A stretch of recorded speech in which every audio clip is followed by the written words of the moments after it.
Welcome, everybody, to another episode of Alex and DJ Watch a Doc. I'm DJ. Well, I guess if you're tuning in for the first time, I'm Alex. And we watched a doc. This week, we watched The Game Changers, and now we're going to talk about it. The Game Changers was a documentary about, basically it was an advertisement for why you should go vegan. The person who created it, James Wilk, combatives expert, former UFC fighter, and strong advocate for the vegan diet. And the story, the movie is basically him taking us on the journey of what made him want to become a vegan and all the people that inspired him. So let's talk about it. What do you think about it, Alex? Yeah. Well, I think that you using the term an advertisement is very apropos because I would put it up there with Seaspiracy as a biased kind of cherry-picked documentary.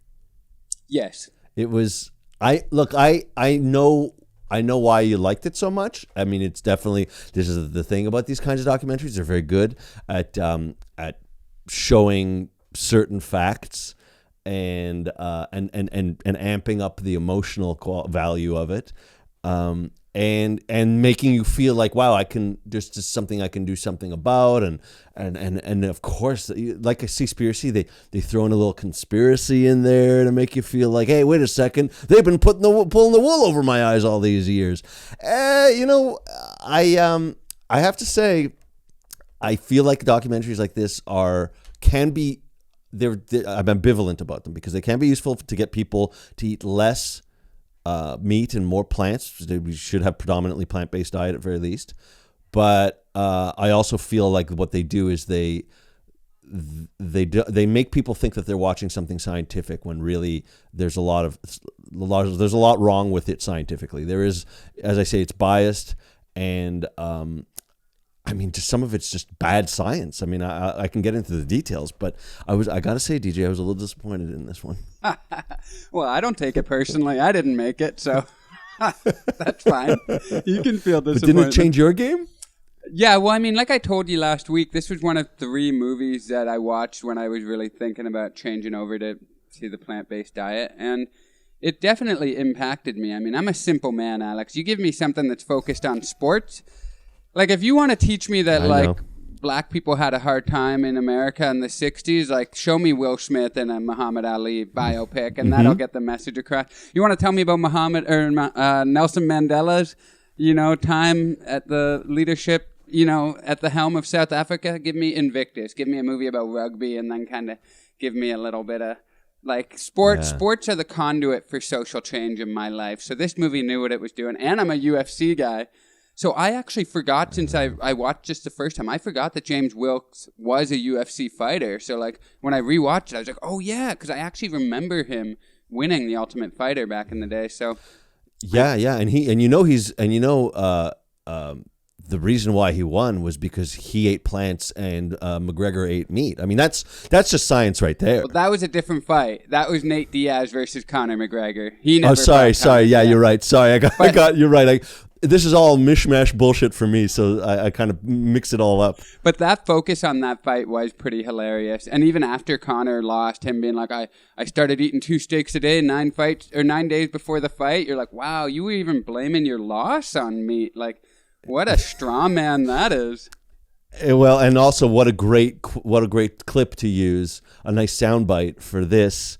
I feel like this documentary just used a lot of sound bites and a lot of bits of information, as I say, cherry-picked, in order to make its case, which was clearly biased. This was not, here's all the information, you make your choice. This was, I'm vegan, I think it's the answer to all your problems, here's why, and here's all the information that shows that. By the way, we're not showing you the information that shows you can have just as much of an anti-inflammatory diet by just picking the right kinds of meat, and et cetera, et cetera. You're the perfect audience. You say yourself, you're a vegan jock, and this is a vegan jock movie. It is. I myself, I'm an omnivorous scientist, and I don't necessarily gel with this. I gotcha.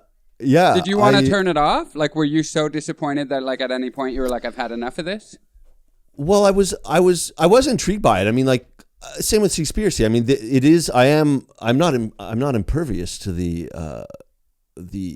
ability to manipulate a person's emotions with good soundtrack and good graphics. I mean, when you're showing those graphics with meat, eggs, and chicken, and then you're circling things around and you're showing all kinds of hexagonal kind of borders around things. I was like, oh well, this must be organic science, right? That's organic chemistry. I recognize I recognize that geometry, but the thing of it is, I mean, what this shows you is it's an exercise in being a critical thinker. Maybe go ahead, watch this thing, go, oh wow, that seems to be very compelling, or it's very seductive information, and it makes me want to change my life. But just Google the Game Changer reviews, and the first page will just be doctors saying, yeah, I mean, again, some of the intention is good, but every point that's made, there is an alternate point, a counterpoint that will show you that, yeah, okay, well, for example, just broad stroke right here. I was looking at this one, like healthline.com. Again, I'm not saying this is the best information. I read that one too. Right, yeah. It's just one source, but it's, this is like one woman who's a doctor, nutritionist. I mean, it doesn't even matter because... But who's paying her, Alex? Who's paying her? Right, who's paying? That's exactly what it is, isn't it? It's always about somebody getting paid. Like, this guy's not making any money off of the Game Changer documentary. Yeah. The fact that she references a tribe in, parts of Africa, I think Kenya and all that are primarily the hunter gatherers. Yeah, exactly. Yeah. That's it. Hunter gatherers, and then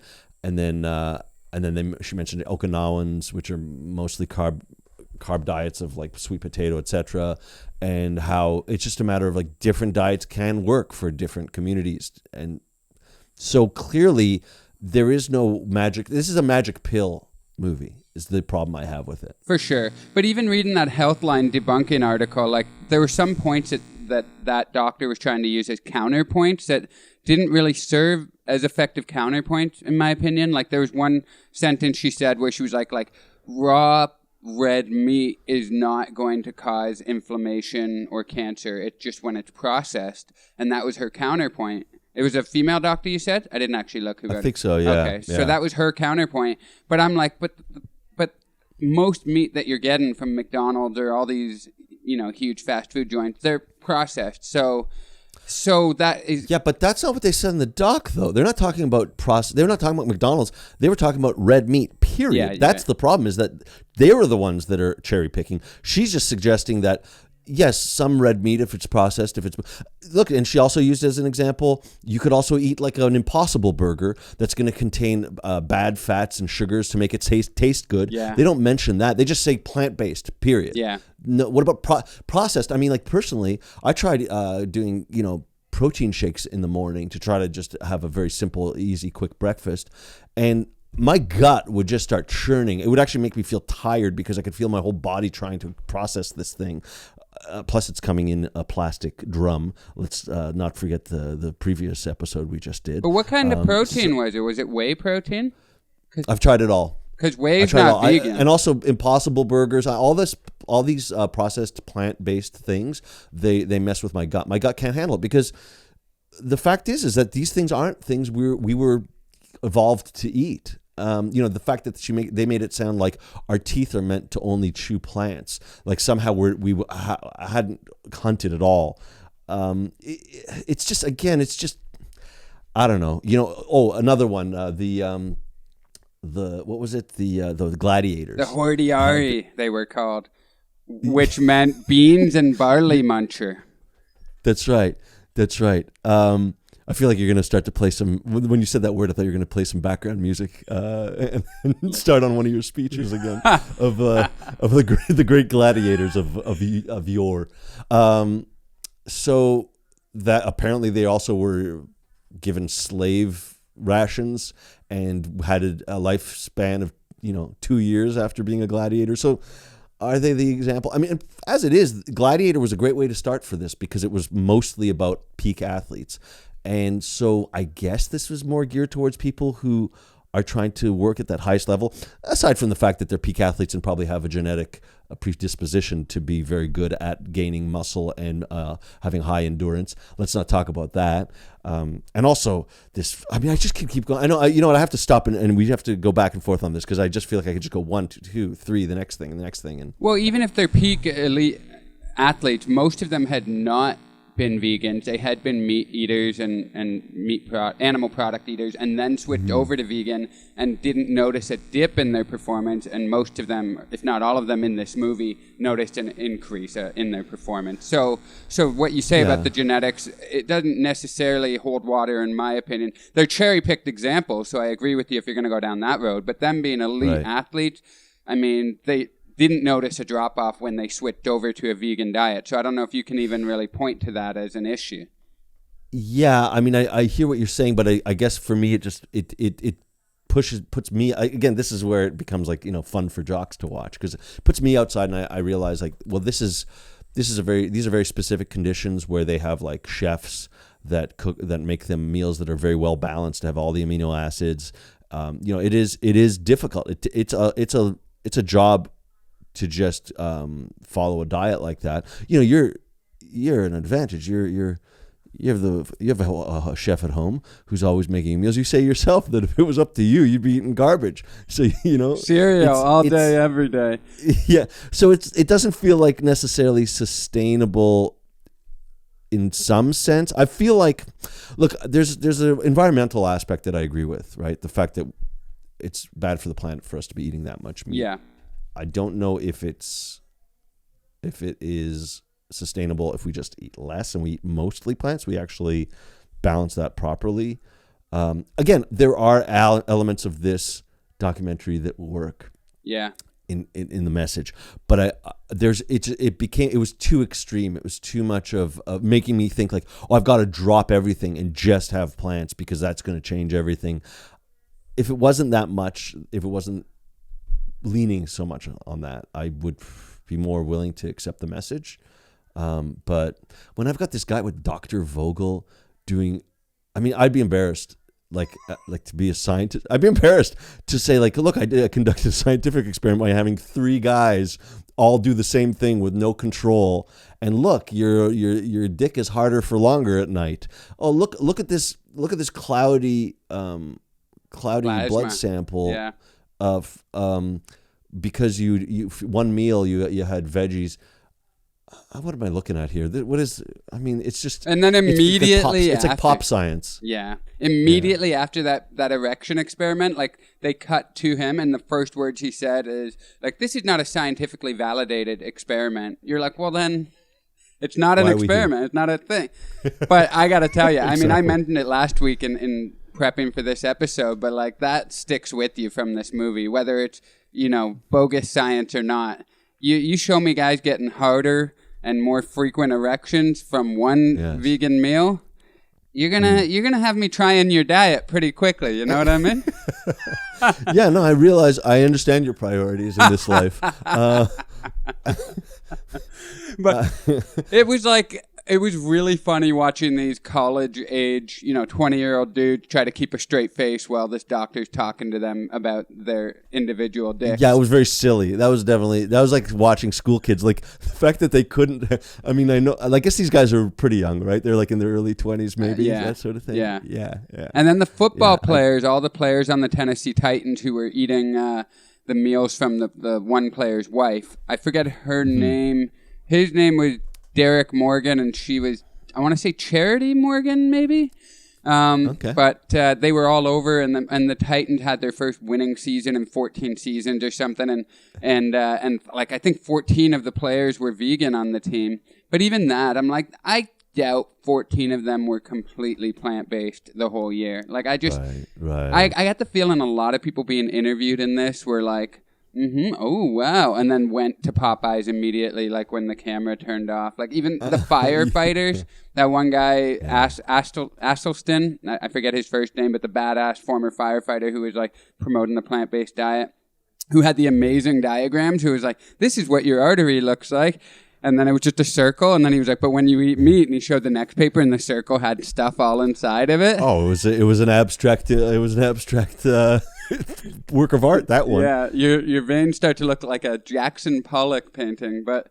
Yeah, that's pretty much. Is that Rothko or Pollock? That's really something. How much is that going for? Let's auction it off. I feel like those firefighters, even after the week, even with the results that they were showing, most of them were probably like, nah.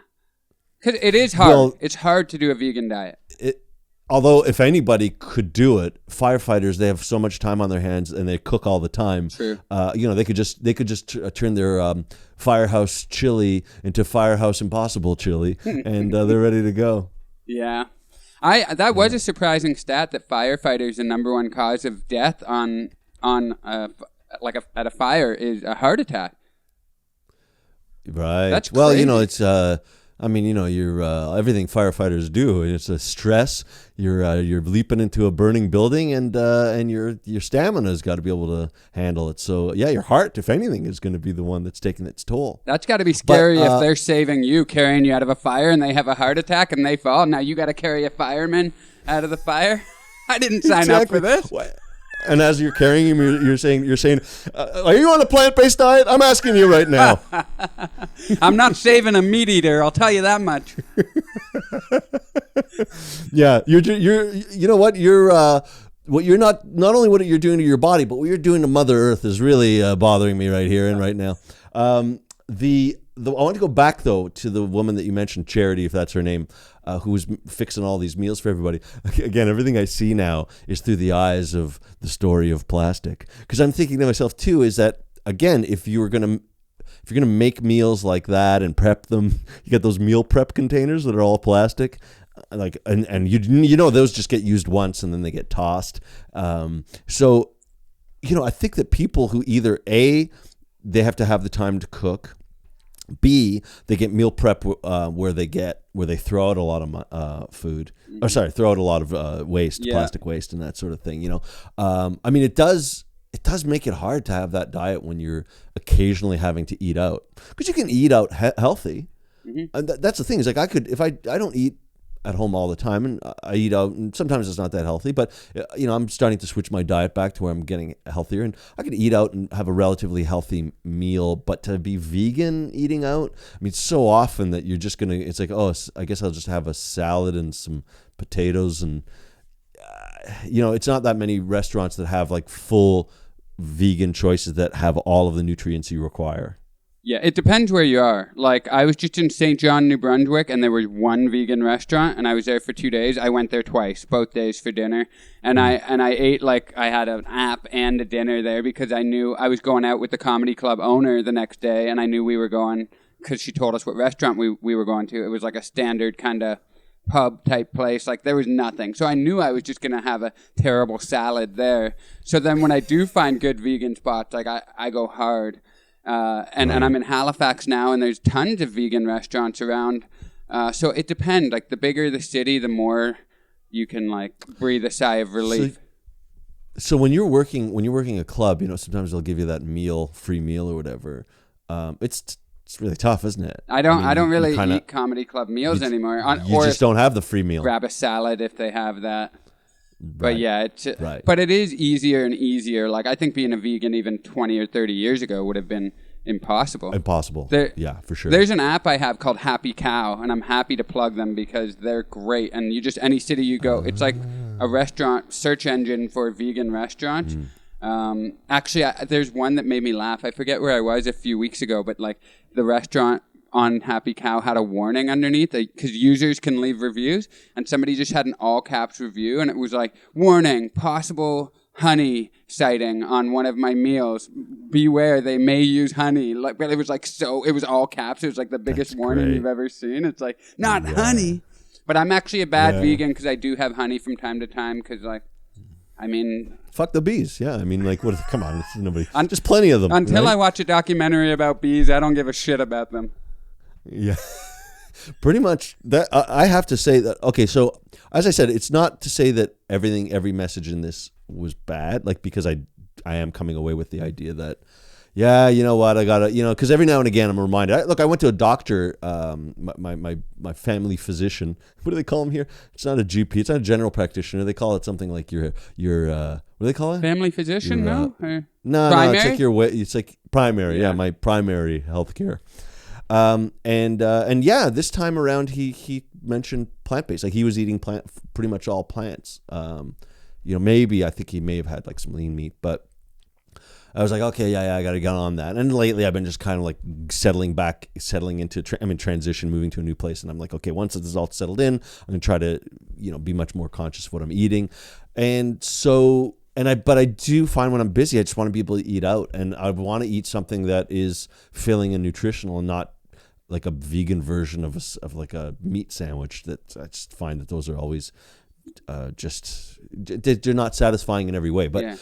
So I am saying that this, every documentary we discuss, if there are these kinds of documentaries, they are changing my life, and I'm looking to you. I'm reaching out, and I'm asking you, DJ, to help me with this transition.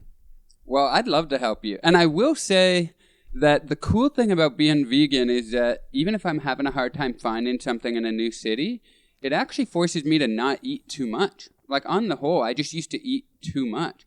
So if I'm hungry and I can't find anything, and I know I'm hopping on a plane and I'll be in a different city in 4 hours, let's say, I'll grab a banana from somewhere and be like, that's enough, and then I'll eat in 4 hours. Like, on the whole, it prevents me from overeating. And that's good, yeah. And what I said about like eating like crap if I didn't have my wonderful wife to make such great meals, I wouldn't necessarily like eat garbage. I would eat lentils or chickpeas, and they would be seasoned very poorly, and I would just eat a bowl of chickpeas. Do you know what I mean? Like, it wouldn't be the greatest meal I've ever had, but it would be what I needed. But the problem is that is not a well-rounded diet. You would need all those other elements in order to make it a balanced diet with your amino acids and all that sort of thing. I mean, I guess you could be buying some what is it? The yeast? What do they call that stuff? You can shake on nutritional yeast. Nutritional yeast. Love me some nutri. It's like it's a poor facsimile of Parmesan. I'll tell you that. But I would actually bought some of that. I'm telling you, I request it. I'm like, you got any nooch? When I get to a vegan restaurant. Nooch. It's nooch. You like these words, nooch. You got a cat named Feech. I did use it, and it went very well with the lentil soup that I would get out of a can. I mean, that's a problem, is I also want to buy fresh lentils. I just don't have the inclination to do the cooking. I would need somebody to do the cooking for me. And I do find that the idea of eating out, like this cow app, I'll download that. I'll try to use something like that a little bit more often, just to have that as an option, because I have been tending towards meat a bit more than I should be lately. What's in it, if you don't pay attention to it, almost every meal is meat. Like every place you go, or cheese or something, but like everything is animal based. It's hard to avoid. Me too. Cheese is going to be a tough one for me. I love everything I don't eat now. Vegan cheese, the nutritional yeast can sometimes do the trick, but that vegan cheese is not pleasant to me. Oh, that Daya, oh, that's terrible. Any of it, whatever it is, it's just every time. And I've gone to health food stores. I say, I try the vegan. Any ones that you recommend? Oh, this one's really great. When I take it home, I say, oh, it's herbal plastic. It has all those wonderful herbs. I like cashew cheese. Cheeses made from cashews can be good. That's been my favorite. Yeah. Yeah, you won't. Yeah, I might cash you eating it, but you won't cash me eating it. Hopefully we'll use this one for the clip. So the other thing though that I do like, because what I found was my problem is that I eat a banana, that ain't doing it for me. Like I feel like those peaks and crashes when it comes to any kind of sugar, even if it's non-processed sugar. I found one time eating like an avocado. If I ate just a spoon and just eat it real quick just to fill my stomach, that actually sticks. Healthy fat will make me feel full, and then I won't be hungry for a while. So I'm starting to learn things that my body prefers, like, for example, not preferring protein shakes. I can't do those. No. Well, again, you have to look into it, because protein, a lot of the whey protein you get is not vegan or plant-based. So of course it's whey, it's milk, I get it. Yeah, so but here's another thing, and this movie didn't really touch on it, but a couple of the other movies I like What the Health and Knives Over Forks. Knife over Forks fork? over knives. Forks over knives. Forks. Yeah. The forks are over the knife. Okay. I never understood why it was called that. I just throw a But you bunch could of stab with a utensils fork, too. Yeah, exactly. And I always think Yeah, spoons no, I remember in there. there's. Yeah, there you go. Spoons. Yeah, that makes more sense. But those ones will touch Although you on could go this. into the guts of. Anyway, go ahead. Well, you mentioned Impossible or the processed vegan cheese and everything. Like a real vegan, somebody much better than me, will tell you you want a whole food diet where you don't even want any of that crap. Like real whole food vegan people practicing that diet, they're not touching Impossible burgers or any of these processed. Yeah. You know, you want things that came from the earth that are actually what we're supposed to be putting in our body. So if you're going to go all the way with it, that's what you do. But I'm not that deep into it. But that's what you ideally would do, because you're right. A lot of this processed stuff is just kind of taking advantage of the new, wokeness, I guess you can say, in regard to meat eating. But they're still harmful in other ways in terms of waste or what they're doing to our bodies. Yeah, but I do think that there's two different, aspects. Obviously, it's like either it's earth and cruelty, and also and personal health. And I do find that if it's not one, it's the other. I will think in terms of, because like a paleo diet, for example, I think it can be just as healthy. One of the things I was reading is that that's an anti-inflammatory diet as well. Yeah. But then it calls into question, but you're eating meat, and where's that meat sourced? And it becomes that thing. So I think it's more about being aware of all of that and what you're and why you're doing that, and should you be doing that? And there's all these shoulds and woulds. Well, I got to get to the coulds. I feel better. So from a purely selfish perspective, since I went vegan, I do feel better. I feel like I have more energy and all that. It's hard sometimes for me to tell, because in the last couple of years I stopped drinking as much and stuff too. So I feel like I can't necessarily pinpoint 100% on my diet. I feel like, but I'll go to the sports again, because this movie was produced by heavy hitters. In the beginning, you saw, Arnold Schwarzenegger, greatest bodybuilder of all time. Novak Djokovic, arguably the greatest tennis player of all time. Top 3, top 2 for sure. Chris Paul. Novak Djokovic has been like an outspoken vegan for, I'm going to say, 10 years now. Chris Paul in the last few years. Chris Paul is like 35 or 36 years old and still playing at peak levels. He's one of the greatest basketball players ever. Never won a championship, and I'm not a big fan of his. But he's still undeniably one of the best ever, and he's only gotten better in the last couple of years, and he completely credits it to his vegan diet. His inflammation went down. He said he has more energy. Novak has been killing it for the last decade.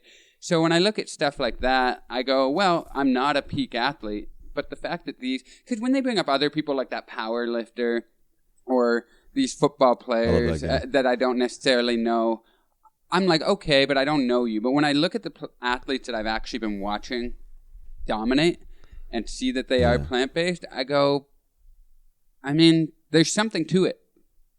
If you can run the Appalachian Trail in 46 days when it normally takes 5 to 6 months, and you're eating vegan the whole time. He still was breaking a record only by 3 hours. There's normal, again, see, that's the thing, there's normally that's what they said. They said that takes most people, because those people are just walking, taking a nice hike. A nice 6-month hike. Some people think it's nice. Not for me. But that's what I'm saying. It's that kind of thing where they kind of leap. They take a leap. They go, most people will take 4 or 7 months. He did it in this song, breaking the record by 3 hours. Wait a second. There's a bunch of different information in there. What are you talking about? 3 hours and that's a good point, because there was one scene that did bother me. It's when the creator of this documentary, James Wilkes, was doing that thing at his gym, the rope. And he said the record was 8 minutes or 10 minutes, and he blew by it, and he went all the way to an hour. And then when he got to like an hour and 1 minute, he just stopped doing it. And he broke the record. Broke the record by 50 minutes and still wasn't tired. 2 things bother me about that. 1, how the fuck did you break the record by that much? Like, you're superhuman now. And 2, why did you stop? Why did you stop? I think it was one of those things where it's like, well, I broke the record. I'm getting bored at this point. I'll just if somebody breaks this record, then I'll go back and do it. I think that he just sort of felt like he was like, I did it. I'm bored. I'm not gonna keep going. At what point do I stop? I could have kept going. I sort of, that was the point he was making. But I agree with you. It seemed very unusual that he was, I think it was 20 minutes was the record, and he broke it by going just over an hour. And it seemed, rather unusual. Is it the record in like some boxing gym where most people are a bunch of, amateurs? Yeah. What record are we talking about? Like a Pilates gym and a senior citizen center. I broke the record. Yeah, it's like Kramer karate fighting kids. Yeah. Have you seen James Wilkes on Rogan's podcast debating with another guy about Game Changer? Yeah, I started watching a video from a doctor on like men's health, and he mentioned that he watched both of them separately and then both of them together debating. It's like 7 hours of footage that he watched. And I'm half curious as to how that went, but I don't know, two biased people just cherry picking information. To me, it seems like a lot of time wasted to listen to all that. You're right. I watched 20 minutes of it because leading into this, I was like, I should, because I'd heard about it before too. So I was like, I should watch it. And yeah, it was two biased people trying to, and James Wilkes UFC was coming out. Like he was like aggressive in it because he's a macho vegan who's tired of being shit on all the time. So you could tell it was hard for him to be calm. Yeah, he was like, no, but you're lying.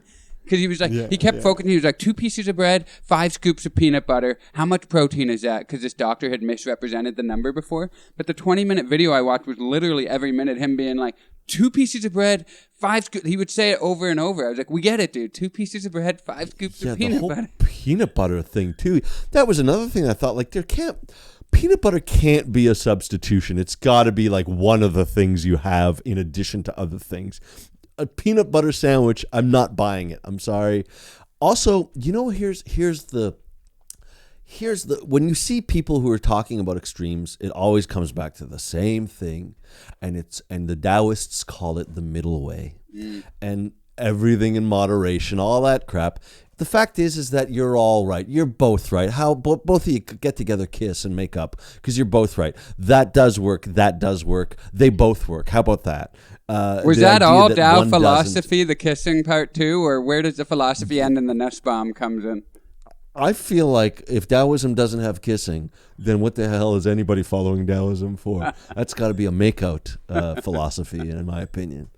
Yeah, I don't know. Just whenever I hear any kind of extreme notion, I always just think like, oh well, this is exactly what the internet is made for. Yeah, it's for extreme notions to get the attention, but realistically.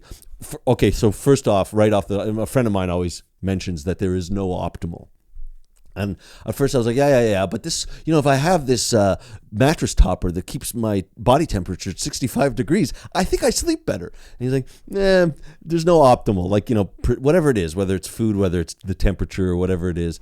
And I realize that now. It's of course it makes sense that individuals require specific temperatures or nutrition or whatever, and some work for some people, and some, like for example, me eating protein powder doesn't work for me, whereas somebody can do that every morning and it makes them feel energetic. So when I watch someone telling me this is the way it should be and only this way, I already the red flags go. So a Mediterranean diet makes way more sense to me. My people come from around the Mediterranean. I'm just going to go with a lot of olive oil, plants, and some fish. Not fish, no, seaspiracy. What am I going to do? Well, I totally agree with you on the middle way. And I think you're right that the internet like exacerbates this side versus that side.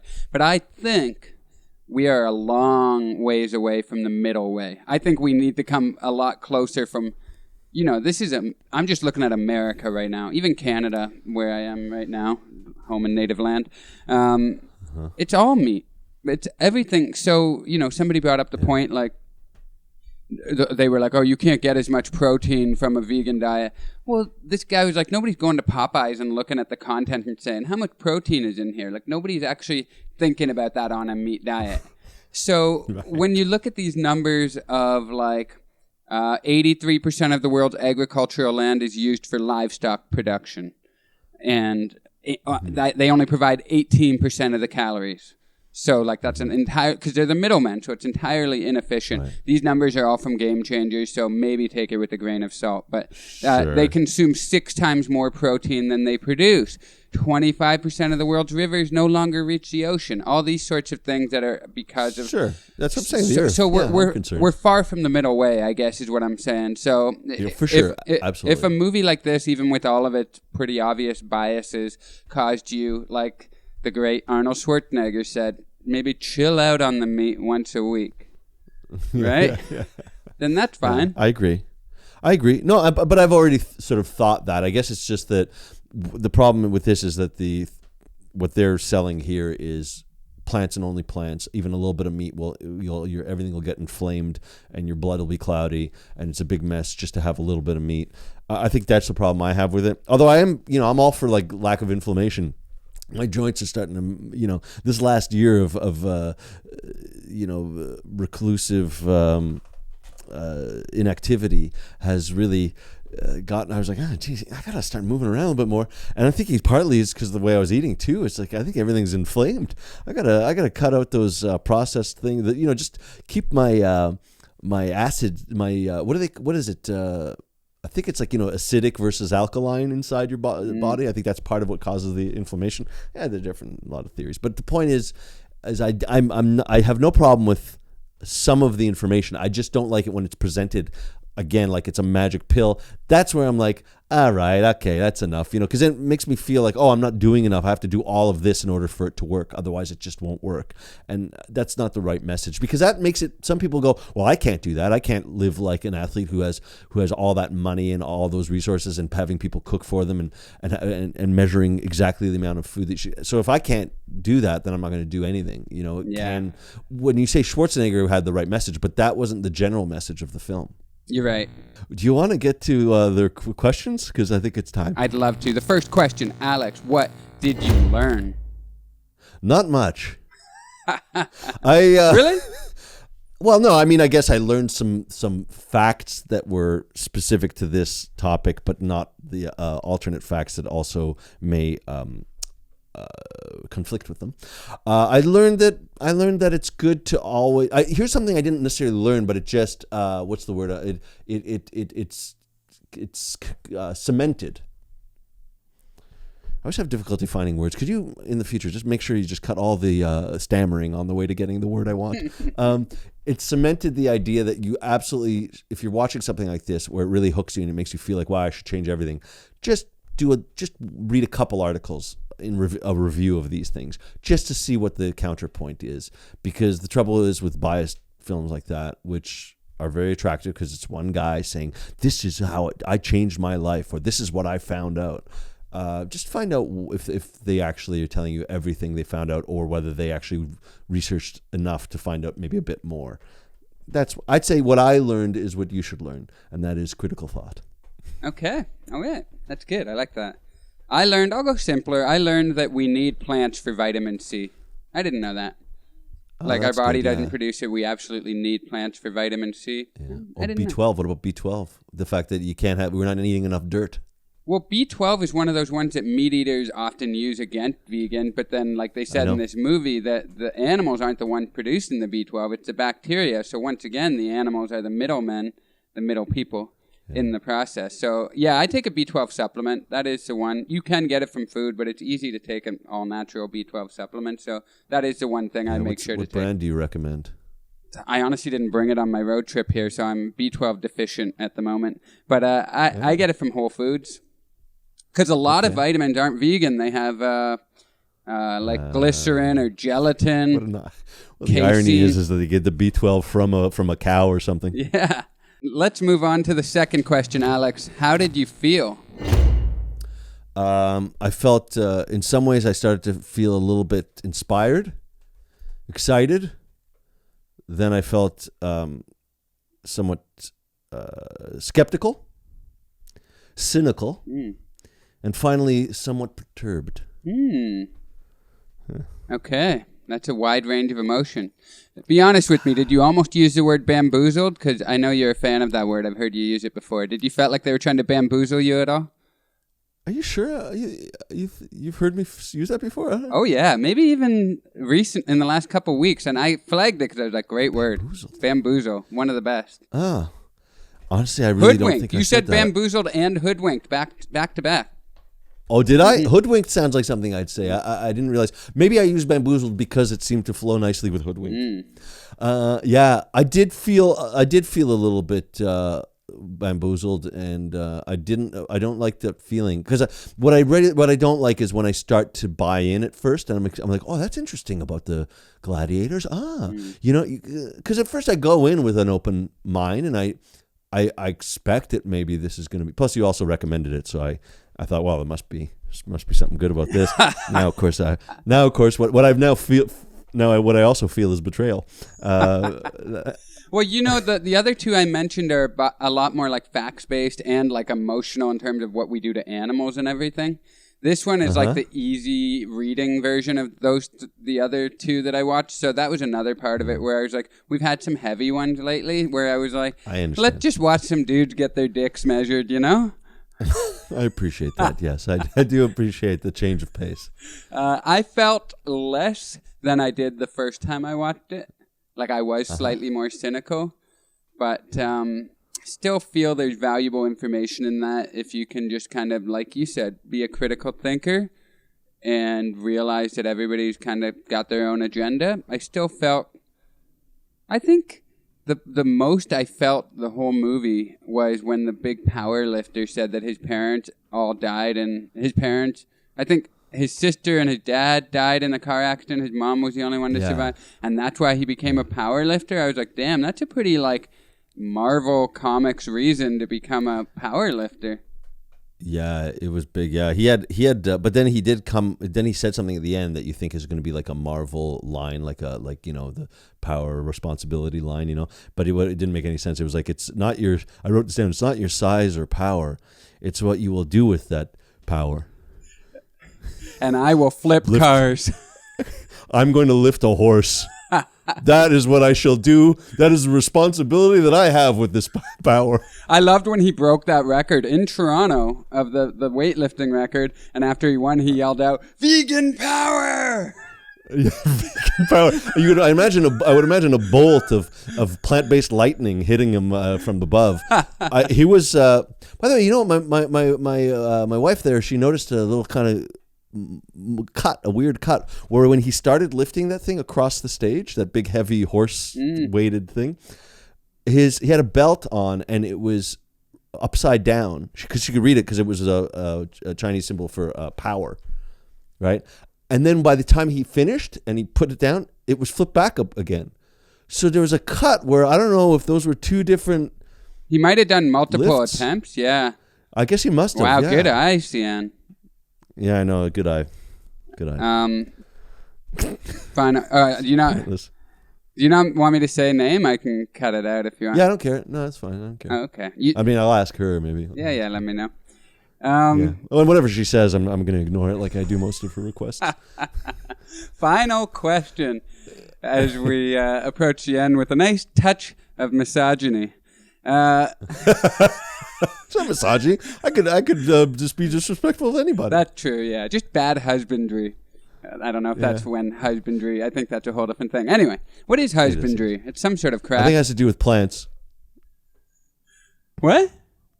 I think it has to do with plants. Does it? Husbandry? Yeah. Really? Yeah.